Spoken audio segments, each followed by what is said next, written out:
নমস্কার। আজ আমি নিউট্রিলা সোয়া চাংস কারি রান্না করে দেখাবো। প্রথমেই ছোট একটা নিউট্রিলার প্যাকেট নিলাম আর কিছুটা আলু, সিদ্ধ আলু ভেজে রাখলাম। তারপর একটা ট্রেতে টমেটো কুচি, পেঁয়াজ কুচি, রসুন, এক টুকরো আদা রাখলাম। তার সঙ্গে মশলা হিসাবে হলুদ গুঁড়ো, গরম মশলা গুঁড়ো, শুকনো লঙ্কার গুঁড়ো আর ধনে আর জিরা গুঁড়ো করে রাখা মশলা নিলাম। এর সঙ্গে এক টুকরো কারি পাতাও নিলাম। এই পেঁয়াজ, টমেটো, রসুন, আদা একসঙ্গে বেটে রাখলাম। একটা কড়াইতে অল্প কিছু তেল নিলাম, তার মধ্যে একটু চিনি দিলাম। চিনিটা রং আসার জন্য দেওয়া, আমি কাশ্মীরি লঙ্কার গুঁড়ো ব্যবহার করব না। এরপর একটু কাঁচা পেঁয়াজ, কুচনো কাঁচা পেঁয়াজ দিয়ে দিলাম এবং কিছুক্ষণ নাড়ার পরে তার মধ্যে আমি আদা, রসুন, পেঁয়াজ যেটা বেটেছিলাম সেটা দিয়ে দিলাম। তারপর নাড়তে শুরু করলাম যাতে করে তেল ছেড়ে আসে এবং অনেকক্ষণ গ্যাসের ফ্লেমটা কমিয়ে অনেকক্ষণ নাড়াচাড়া করলাম। এরপর একটু জিরা গুঁড়ো দিলাম, ধনে জিরার গুঁড়ো দিলাম এবং আবার নাড়তে শুরু করলাম।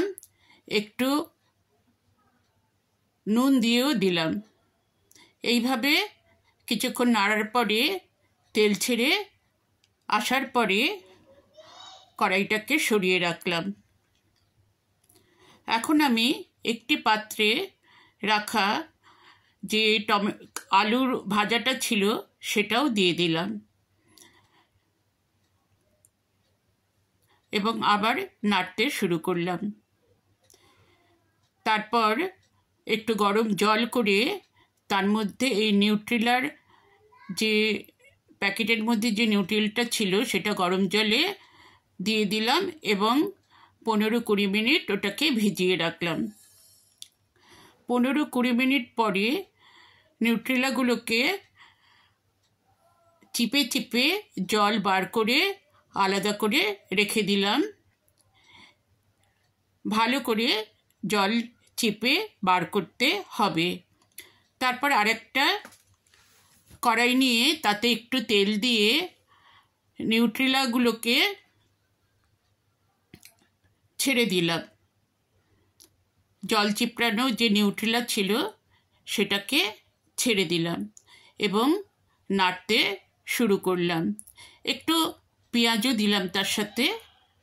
নাড়তে শুরু করলাম যাতে করে নিউট্রিলা থেকে কাঁচা গন্ধটা চলে যায়। এইভাবে নাড়তে নাড়তে কিছুক্ষণ পরেই, খুব বেশিক্ষণ নাড়ব না, তাতে শক্ত হয়ে যাবে নিউট্রিলাটা। তারপরে যেটা আমি মশলা তৈরি করে রেখেছিলাম সেই মশলাটা তার মধ্যে ছেড়ে দিলাম এবং আবার নাড়তে শুরু করলাম। অল্প অল্প জলও দিচ্ছি। এইভাবে জল দেওয়ার পরে একটুখানি গরম মশলাও ছড়িয়ে দিলাম। আবার নাড়তে শুরু করলাম এবং জল আরেকটু দিয়ে দিলাম যাতে করে আধ ভাজা আলুটা সিদ্ধ হয়, নিউট্রিলা সিদ্ধ হয়। ঢাকা দিয়ে রেখে কিছুক্ষণ পরে তরকারিটা তৈরি হয়ে গেল আর সেটাকে একটা পাত্রে ঢেলে দিলাম।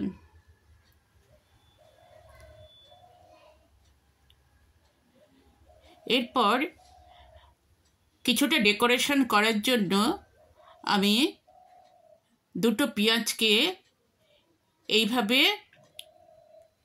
ফুলের মতন করে তৈরি করলাম। তার সঙ্গে গাজর দিয়ে ফুল দুটোর নিচে লাগিয়ে দিলাম যাতে ওটা ফুলের সঙ্গে মিলিয়ে যায়। এবং কারি পাতা দিয়ে ডেকোরেশন করলাম। তারপর তরকারিটা ঠান্ডা হয়ে গেলে ওর ওপরে এটা রেখে দেব। এইভাবে আমি নিউট্রেলার তরকারিটা রান্না করলাম এবং এটা আপনাদের আমি দেখাচ্ছি। কেমন হলো বলবেন। আমার চ্যানেলটা সাবস্ক্রাইব করে দেবেন।